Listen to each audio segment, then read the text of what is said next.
wanted to share one of my favorite two-word combinations. I think that's highly specific. You could even call it one of my favorite quotations of all time.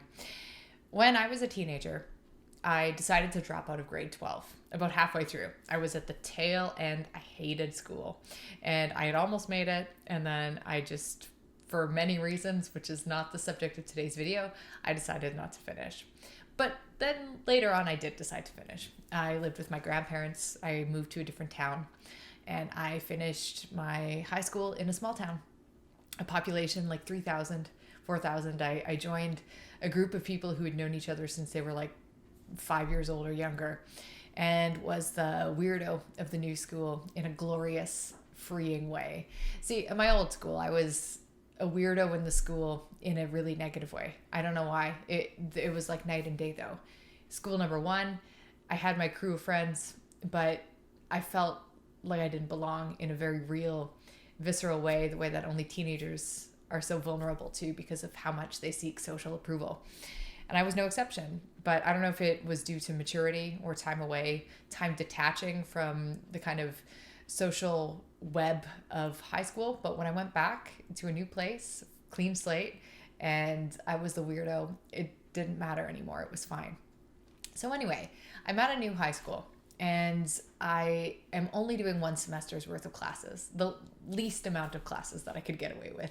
I had two spare. I think I only had like 3 or 4 classes that semester. It was a very, very light load, which was also enjoyable because in the time when I wasn't in class, I would often spend it in stairwells or hallways or little pockets in the school just writing and doing what I do, reading also. Anyway, one of these classes was by a woman whose name I will never remember. And she was one of the younger teachers on the staff. I had a feeling that she was like one of the fresh, young energy. She was like a fresh energy beacon in this old town, small town school where most of the teachers were quite ancient, and you knew that everyone just knew each other super well. So she seemed like a little bit of an outsider of a teacher. But I remember the first day of class, walking into her classroom and sitting down on the desk, and on a big piece of paper, just taped to the television screen, because all of our classrooms had TVs, were 2 words, and it was question everything. And I looked at that, especially its symbolic placement in front of the TV. And I was like, I like this teacher. I like her. This is good. And I think teenagers like to fashion themselves as rebels and think that they're so counterculture or whatever it happens to be. It's like a phase that a lot of us go through. But for me and my friends, the phase of rebellion felt more tangible. And maybe it was because we were artists. I had friends who did all kinds of art. I had friends who were better musicians than me, and I had friends who could make things with their hands, like bags and bracelets. At the time, it was really trendy. This is like in the early 2000s to wear these like leather cuffs on the wrist that had spikes on them and stuff like that. So I had friends who could make stuff. Like my one friend's dad had a leather shop. They were super crafty. They were amazing visual artists. So I was kind of in this artist crowd. And us artists at that time were deeply suspicious of any form of advertising. We were deeply suspicious of the man, of what was believed to be common practice, things that were believed to be true because of consensus. Consensus is a dangerous thing.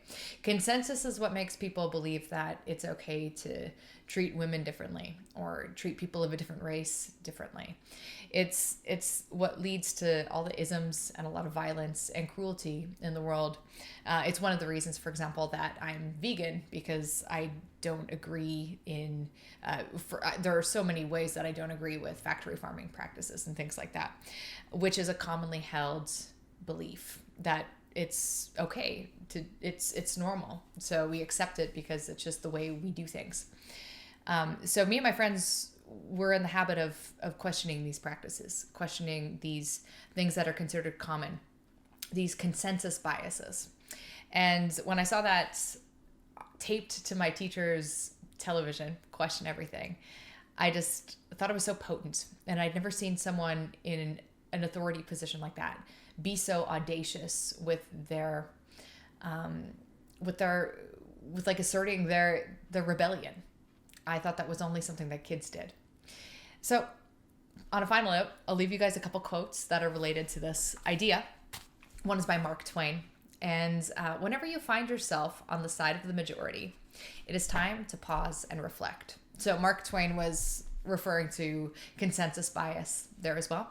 So this is something that you haven't thought about, just our tendency as humans to look at what other humans are doing and assume that it's probably good and okay because everyone else is doing it. It's an interesting thing to read and learn about. Another quote that I quite like, that I've had written on various corkboards over the years, is question everything, learn something, and answer nothing. But of course, there's a lot of people over time who have brought up the concept of questioning everything. So for example, there's this quote by George Carlin that I like. Don't just teach your children to read. Teach them to question what they read. Teach them to question everything. And say what you will about George Carlin, I really think that that's a solid piece of not only parenting advice, but life advice. Anyway, something for you guys to chew on. I'll catch up with you later.